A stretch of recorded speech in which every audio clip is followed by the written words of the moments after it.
จอ LCD ได้พี่จออ๋อครับ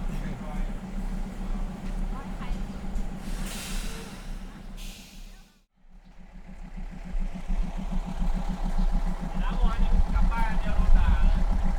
ไม่กลับ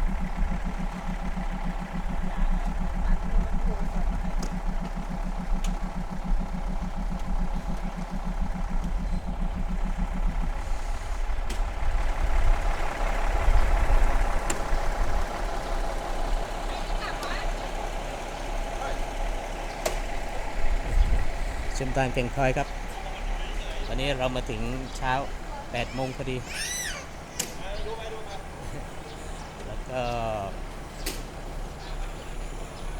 ถ่ายจากพระแก้วจากบ้านกลางมาผ่านสระบุรีแล้วก็มาลงที่แก่งคอย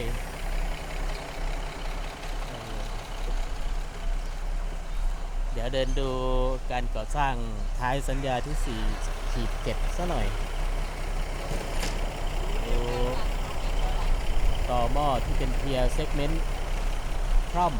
สถานีชุมทางแก่งคอยไปถึงไหน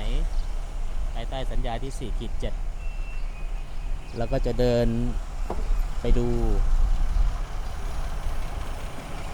จุดที่จะเริ่มสร้างจุดสิ้นสุดสัญญาที่4.7แล้วก็เริ่ม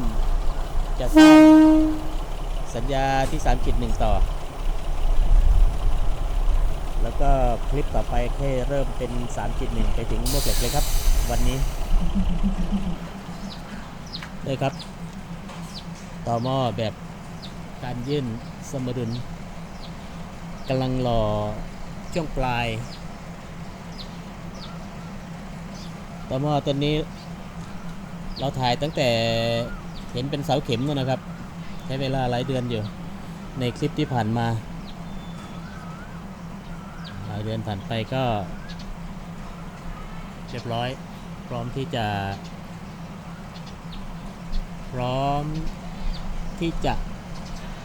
ใส่แบบโครงหล่อเหล็กเพื่อจะทำคานยื่นสมดุลคร่อมอาคารสถานีปัจจุบันเมื่อกี้ถ่ายแล้ว ก็เลยไม่เดินไปดูนะให้ดูต่อหม้อต้นนี้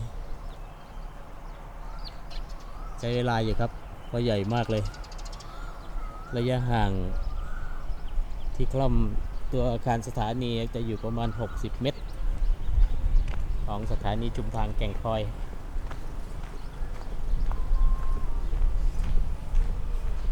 ก่อสร้างไปเรื่อยๆครับถ้าดูจากคลิปที่ผ่านมาที่เราถ่ายจะเห็นพัฒนาการการก่อสร้างอยู่ตอนนี้จะเตรียมที่จะประกอบโครงเหล็กที่จะหล่อเซกเมนต์เขาเรียกเพียร์เซกเมนต์แหละอยู่บนต่อหม้อเลยแล้วก็ข้ามไปทางฝั่งโน้นเดี๋ยวเราเดินไปดูต่อหม้อต่อครับ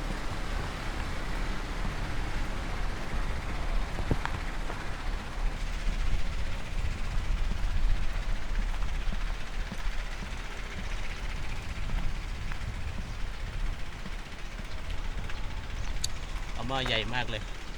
ในช่วงสุดท้ายสัญญา4.7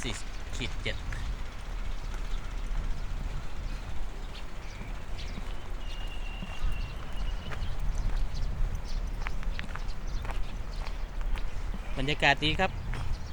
ตอนแรกนึกว่าหนาวไม่หนาวที่แก่งคอย ไม่ได้เตรียมเสื้อกันหนาวมาด้วย กำลังเย็นสบายวันนี้วันที่วันนี้วันที่4 กุมภาพันธ์ 2568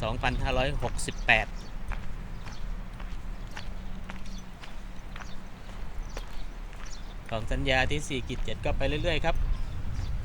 เดี๋ยวค่อยสรุปเปอร์เซ็นต์การก่อสร้างแต่แค่ปลายเดือนธันวาคมปกติตรงนี้เราจะถ่ายนั่งรถไฟถ่ายขากลับ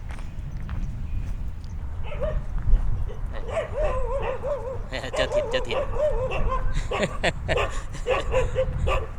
เจ้าถิ่นผู้ดูแลตม.เอ้ยหาทำไมทำยืดถ่ายได้แล้วยืดถ่ายได้แล้ว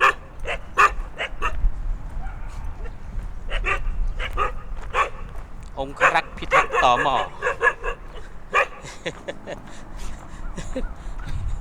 ไปแล้ว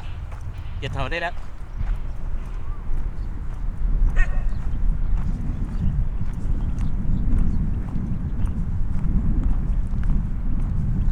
เหมือนเดิมครับมาถึงแก่งคอยทีไรก็เป็นช่องลมแรงมากเลยยังกับชายทะเลเหลือรอท่อนปลายของตม.ครับทีมรอตั้งแต่ฐานรากท่อนกลางเรียบร้อยหมดแล้วน่าจะคนละซับกันแท็กหรือเปล่า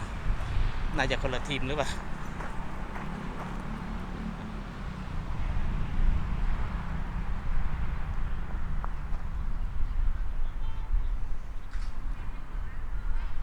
อันนี้หันหน้าไปทางสถานีชุมทางแก่งคอยตม.ชุดสุดท้ายของสัญญาที่ 4-7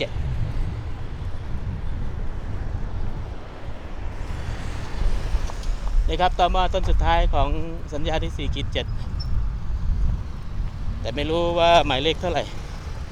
เพียร์นัมเบอร์เท่าไหร่